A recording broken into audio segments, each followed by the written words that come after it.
How do you tailor your training leading up to the games? Training definitely changes as we get close to the CrossFit Games. It's more intense. Everything's heavier. Percentages are heavier. And I'm actually testing workouts as we approach the CrossFit Games as opposed to training, where training is generally a lot of interval work, a lot of EMOMs and AMRAPs, and has certain time domains and stimulus that we're going after. Or I might try to stay in a certain heart rate zone in training. When it comes to pre-competition training, which is what I'm doing right now as we get close to the games, it's testing workouts that we've seen in the games or at the Legends Championship over the past 5 years. And for the games, it's the elite athlete workouts as well as the Masters athlete workouts that I'll choose from. And I'll place into training in order to test my capacity with these workouts. It's also great to practice like these more intense, deliberate workouts that we're going to see in competition so that at the games, this is just something that I'm kind of acclimated to. And the overall volume definitely increases over the 6 weeks leading up to the games. It's not sustainable at all. This is not something that I would do year round. Really hard, it's challenging, and you're trying to ride like this fine line between doing enough but not too much. But it's right there. You're right on that line. Doing too much tends to lead to injury, overtraining, fatigue, all those kinds of things. Doing just enough is the sweet spot. And it's not easy to find. So that's where I'm trying to live right now as I prepare for the games. It's not a time to work on weaknesses. That was to be done throughout the rest of the year. Now it's time to just tweak, hone, and practice everything leading to the games. I'll even do some competition simulations as we get really close to competition. So 2 weeks ago, I did 5 different workouts in 2 days with short breaks between the workouts to sort of emulate what it's like on a competition weekend where you have 10 events over 4 days. So it's a great way to practice those types of events in a competition simulation, as well as the fact that you have to sort of warm up and then cool down and then warm up again. And then the next day you might warm up, have a short break, do another workout, short break, another workout. So it's testing all your capacity, your ability to recover, your ability to perform, your ability to handle that kind of volume in 2 days. And those are the kinds of things I do to prepare for competition. And I love this season. I really, really enjoy it. I love pushing myself. And at the same time, I don't mind the other types of training I do throughout the year as well. But this is definitely my favorite time of year. How do you prepare for the unknown and unknowable elements of the competition? Preparing for the unknown and the knowable is truly challenging. You can't truly train for the unknowable, but what you can do is take a look at the past and look at everything that we've ever done and start to play with some of those workouts, play with some of those movement patterns, those combinations. So I think about some things that we've learned from past workouts. For example, the quarterfinals this year, we learned that doing handstand push-ups and toes to bar, and then handstand push-ups and rope climbs, those all lead up to huge fatigue when you go into ring muscle ups. So we take lessons like that, and then I train for stuff like that. So we know that for ring muscle ups, there's things that really complicate that movement, like GHD sit-ups mess up that movement, or toes to bar, or rope climbs mess up that movement. Handstand push-ups also mess it up a little bit. In training, I'll practice creating fatigue before some of those very challenging high-skill movements, creating fatigue before rope climbs, fatigue before snatches or cleans, fatigue before rings. And that's just because while we don't know the actual workouts that we're going to have, we do know they tend to program workouts that create certain types of fatigue that makes movements really hard. We're rarely ever presented with like, hey, let's go out and do a bunch of ring muscle ups fresh. That's just rarely ever going to happen. It has happened, and it's great when it does. So that's easy. But we practice doing almost everything with a level of fatigue going into it so that we're ready for that when it's inevitably programmed. So the unknowable is something we can prepare for by testing ourselves, making our training really challenging, and give ourselves every scenario where we might be fatigued or we might be challenged, so that when it does come, when that workout is revealed at the CrossFit Games, we're like, oh yeah, no, I've kind of practiced this. I kind of know what this is going to feel like. And it's a big guessing game, but we try to prepare in such a broad way that nothing is ultimately super surprising when we get there. What's your strategy for the final week before the games?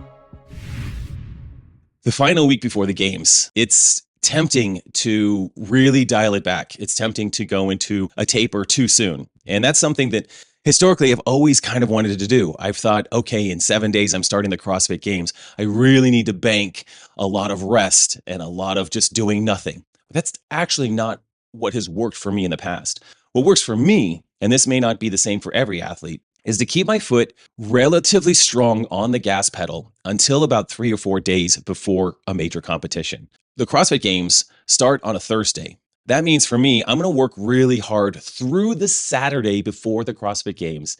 Then Sunday's a typical rest day. Monday will be light training. Tuesday will be even lighter training. And then Wednesday, I'll take that rest day. So really for me, it's Sunday rest, Monday light, Tuesday light, Wednesday rest. But even on those rest days, I'm taking long walks, or I might get on the bike for 45 minutes. I'm keeping myself moving because my body is very much acclimated to being active during this season. So lots of rest is just not normal for me. I'm going to behave as much as I can in such a normal way for my body that when we go into competition next week, which is when I'm recording this video, it's not surprised by this huge amount of volume of work that I've got to do at the CrossFit Games. Rather, it's like, oh, okay, it's just another day. We do this stuff every day. No big deal.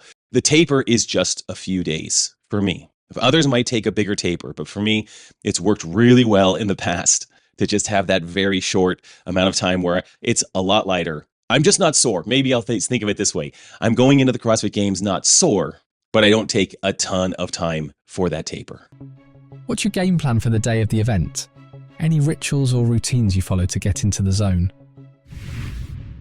For the actual days of the CrossFit Games, what I try to do is try to have the same habits, routines, rhythms that I do on a typical training day. I don't want to introduce any new surprises to my body on a day that I'm going to be doing something extraordinary for my body. So I've done triathlons a couple of times, couple of half Ironmans, and you have to get up at like 4 a.m. to go start this triathlon almost before the sun comes up. That is super disruptive for me in my brain. It just, it's the worst. What I'm grateful for is that most of the time at the CrossFit Games, we are not doing any of our workouts at 6 a.m. We're not starting anything crazy early. So there's typically a schedule that's similar to my training schedule. So I will get up, I'll start my coffee, I'll jump into the ice barrel, I'll get dry, throw on my clothes, eat breakfast, and start getting ready for the day. For the CrossFit Games, the same way that I do for a training day. I'll eat the same thing for breakfast. I'll eat the same thing for lunch if I'm having lunch before I go compete. After the games, I eat a regular dinner,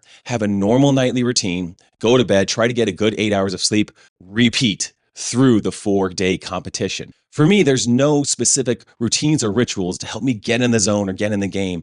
I have a decent amount of anxiety or nervousness going into the games. That's going to add a level of, adrenaline to the system when I get there. Certainly, my general routine is exactly the same. Now I will say, before events at the games, I will do a couple of things slightly more regimented than I do in training. If I have an event at the games at 2 p.m., I'll generally set an alarm on my watch for 1:15, and that's when I'm going to drink Element, my pre-workout.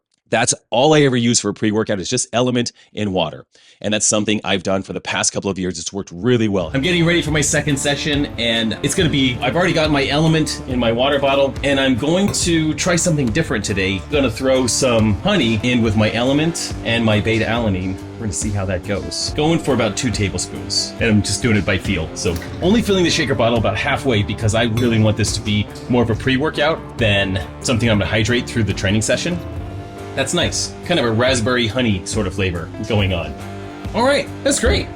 Element is a zero-sugar electrolyte drink mix born from the growing body of research revealing that optimal health occurs at sodium levels 2 to 3 times the government recommendations. Each stick pack delivers a meaningful dose of electrolytes. I love to use Element as my pre-workout. It helps me feel great during my workout, stay hydrated, and increases my performance. Right now, you can get a free sample pack of Element with any purchase. Place your order at drinkelement.com/Jason Grubb. That's DRINKLMNT.com/Jason Grubb.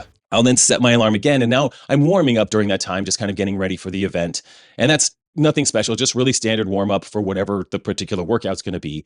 But about 15 minutes later, my alarm goes off on my watch again, and I'm going to eat 1 or 2 applesauce packets. I'm just looking to make sure I've got some quick energy in my system. It may be gummy bears or applesauce packets. To be completely transparent, gummy bears do find their way into the mix.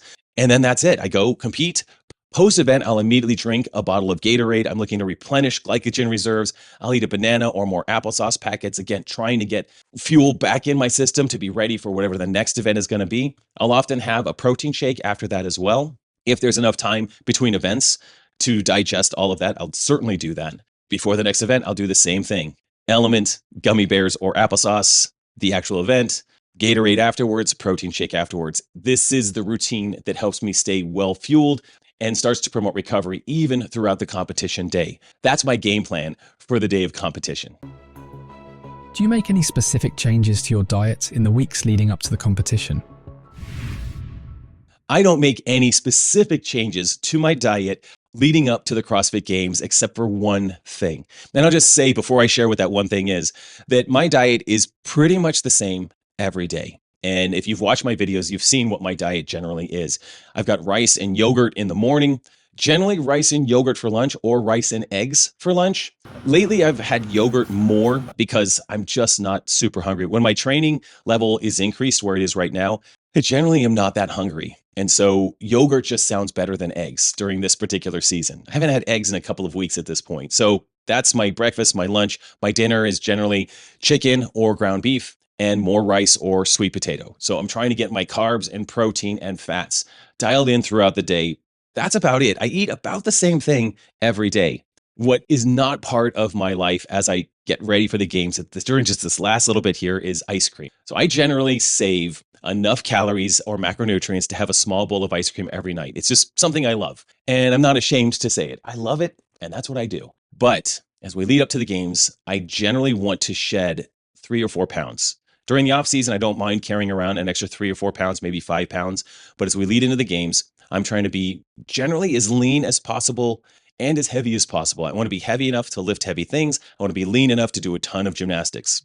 And so for the 6 to 8 weeks leading up to the games, I cut out ice cream and generally lose a couple of pounds. And I've got increased training, increased volume, increased caloric needs, and a slight decrease in that every night bowl of ice cream. And it tends to lean me out just a smidge. And I find that I am at a perfect weight when I'm right around 200 pounds for the CrossFit Games. And I've just find myself there every year. My body just naturally moves to that weight because of the volume, because of the training, and no ice cream. So I can't wait till post games.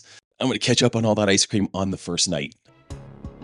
How do you ensure you're fueling properly for both training and recovery? This is a simple question, and it's somewhat redundant.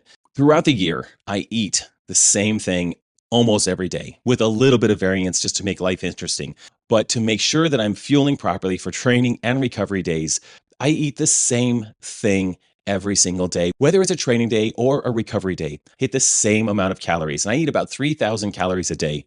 Breakfast, lunch, dinner, and 1 or 2 snacks throughout the day to help me make sure I have all of the carbs, fats, and proteins I need to support my training. This has been something that's taken years to sort of dial in, but over the past couple of years, I've found that 3,000 calories is just the right amount to have me weigh 200 to 205 pounds. That amount of food helps me sleep well, helps me recover appropriately. I'm generally in the green or upper yellows according to my recovery trackers, which I use with my Apple Watch. That's what it is. I think it's consistency, and fueling properly for training and recovery comes by testing and retesting to make sure you have found the right combination of food that works for you, that works for your life. And I am lucky that I'm the kind of person that can eat the same thing every day. So I don't have to overly track.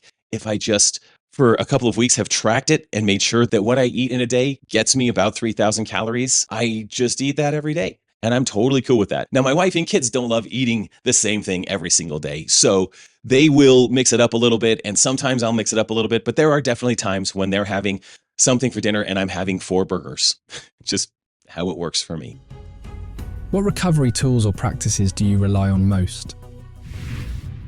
As a Masters athlete, I do a ton of things for recovery. So let's just cover all of them. All right. I'll even start with the chair I'm sitting in. This is just a kind of a cheap $150 chair from Amazon. But the thing I like about it is it has a feature where I can pull out a little stand from the chair and put my feet on it. So I train in the morning and I train in the afternoon. And in between, I generally work right here at Mega Desk. This is what I call this.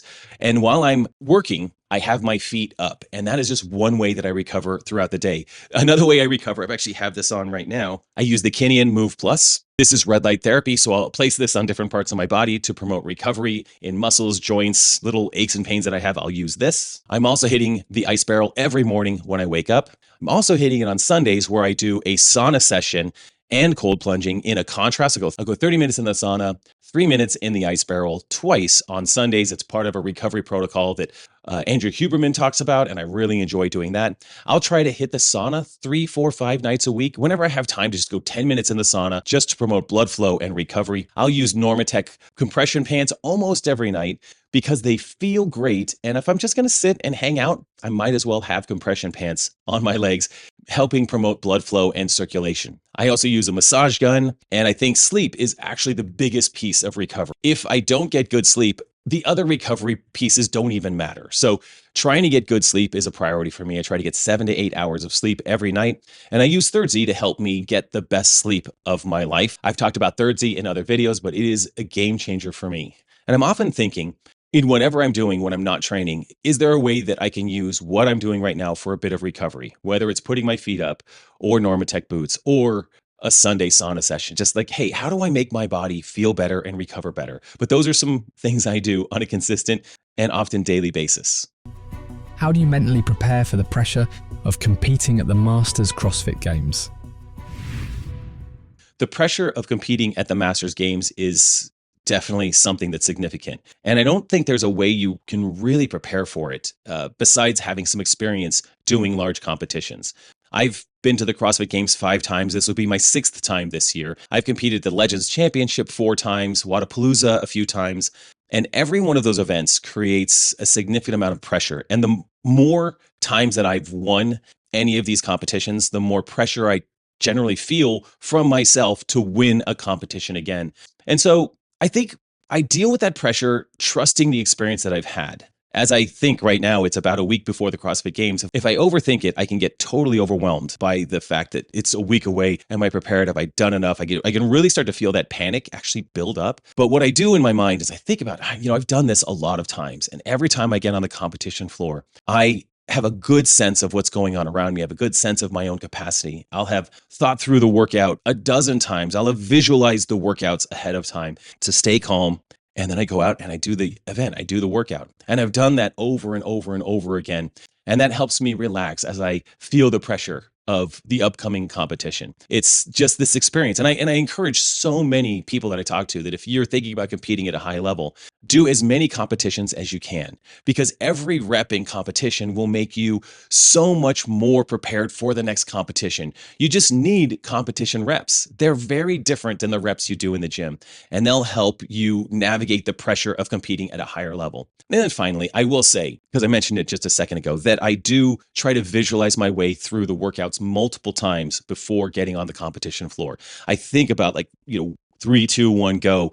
What is my rep scheme going to be on a particular workout? How long should it take me to do that? Where am I going to get shock? What am I going to do with my grips? What's it going to be like to jump up on the bar or the rope? What do I need to do with my legs on the rope climb on the way down? I think through every single element of that workout multiple times, generally trying to relax while I'm doing it in a visualized state so that when I get that out there on the competition floor, there's just nothing surprising. I've practiced it a half a dozen times or a dozen times in my mind, and I'm just out there executing. I'm almost like a driver of an F1 car, and my body is that car, right? My brain is just that I'm just back there. I'm just driving it. I don't feel a lot of the pain in the workouts. It's just, I'm looking at the dashboard, checking my heart rate, my breathing rate, what's next on the agenda, where's the next turn, what's the next movement. And I'm just doing that because I've practiced it over and over again, that it just becomes like, okay, this is just doing the workout, ideally with very little panic and just clear, clean execution. How do you use past experiences to refine your strategy? I've learned so much from past experiences in competition. The number one thing I learned from previous competitions, at least at this point, is that I can go at max effort in a workout and I can recover, and then I can do it again later that day. So sometimes maybe there's 3 events in one day. And that can be really intimidating. You might think in that first event, right, I really need to just kind of stay paced in this event so that I have something left in me for the next event and the next event. But really for me, I found that if I go at 110% capacity in workout 1, when it comes to workout 2, a couple of hours later, I'm going to be okay. My body will have recovered and I'll be able to give it my all in that workout. And then later in the afternoon or later that day, I can do it again. An example of that is in 2021 at the CrossFit Games. The day had 3 events. It started with a 4-mile run. Second event was rope climbs and heavy deadlifts. The third event was a 1-rep max snatch. And I remember approaching that day saying to myself, well, man, I wish that snatch was first because I'll be fatigued when I get there. And then I just realized, you know what? I'll get to the snatch when I get to the snatch. And I'm not going to win the snatch. I know the guys in my division. I'm not going to win the snatch. They're going to win the snatch. So I'm actually going to go out and win the first 2 events so that I've got a point lead when I get to the snatch. And that's exactly what I did. I sold out on the run. I PR'd my mile 4 times in a row on that run. It was insane. We ran that 4 miles so fast and I won that event. And then on the rope climb and deadlift workout, again, just went with every ounce that I had in order to win that event as well. And then in the snatch, I had a specific goal in my mind that I wanted to hit in the snatch event. And in the 7 minutes, I hit that number. So it was a hugely successful day for me. And it was with going all out and then all out and then all out. And then the next day and the next day I went all out and it all worked out really well for me. So I think that's the biggest lesson that I've learned competing at the highest level, that I have trained well enough over the past 6-8 weeks and over the past year, really, but really this last 6-8 weeks, increasing everything to the point where I can do multiple events at my highest output level and perform at my best. What motivates you to keep pushing your limits at the Masters level? I think what motivates me to keep pushing is the fact that I can keep pushing, that I have the ability to, that I see myself pushing for another 15, 20 years. And if it's not in CrossFit, then it'll be in another sport, whatever that looks like. I just want to be able to continue to push myself for the rest of my life. But for now, what keeps me pushing is the fact that I do love the sport. I love the training. And if you don't love the training, it's just not going to work to get to the highest level. Like I love training every day. I love the feeling of being able to do significant things. I love winning. For me, winning is fantastic. I love building a resume of, gold medals, and that helps me stay highly motivated. I'm 48 years old this year, and I've got a lot of 45-year-olds that just came into my age group. This is my 4th year in this age group, 45, 46, 47, 48, 4th year in this age group. And that means it's going to be very, very challenging next week when I compete. I love that challenge. I know these guys. I know the guys that are coming up. I've watched them, and it's going to be a heck of a battle. And I think that keeps me motivated. Just being able to get out on the field of competition with some really, really tough guys and let's see where it falls. Let's see how I can do. That motivates me. Bonus question. What are your goals for this year's Masters CrossFit Games? My goal for this year's Masters CrossFit Games, 1, to do the very best that I can, to give my best on the competition floor. No mistakes, pure focus, perfect execution, and I want to win. I mean, that's my goal. My goal is to stand on top of the podium one more time. It's going to be very, very difficult, and I'm realistic about that. So tune in. Let's see what happens. And thanks for watching this video. Guys, if you have more questions that you'd like me to answer, leave them in the comments below. As always, your best days are ahead of you. Get bolder, not older. See you at the games.